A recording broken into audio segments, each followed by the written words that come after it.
నా పేరు కాంచనమాల. నా ఛానల్ పేరు కాంచనమాల కాజా యూట్యూబ్ ఛానల్. నేను ఎప్పుడూ చెప్తున్నది, నేను పాటించేవి అవన్నీ చెప్తూనే ఉంటాను. నాకు తెలిసినవన్నీ తెలియని వారి కోసం నేను చెప్పేది. ఇప్పుడు పాలు మనం ఇట్లా పోస్తున్నామంటే అది శివుడికి మనం అభిషేకం చేసినట్టేనని తలుచుకుంటే చాలు. మనం ధర్మబద్ధంగానూ సద్బుద్ధితోటి సదాలోచనలతోటి మనస్సులోనూ ఉండి ఏ పని చేసినా కూడా ప్రతి పని కూడా ఒక పూజ కిందే లెక్క అని నేను అందరి ప్రసంగాల్లోనూ విన్నాను. దయచేసి అందరూ కూడాను అలాగే భావించండి. తెలియని వారు నేను చెప్పేది పెద్దలకు అందరికీ తెలుస్తుంది.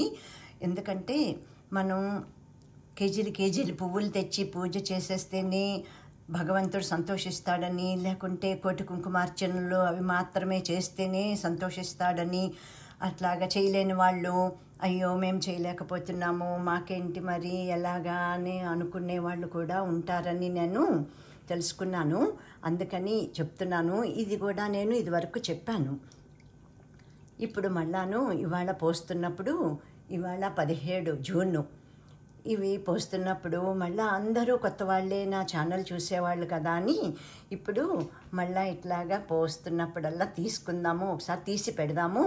అందరికీ ఏం లేదు, అవేర్నెస్ అంతే. భయపడద్దు ఎవరును. ఎప్పుడు చూసిన దైవనామస్మరణతోటి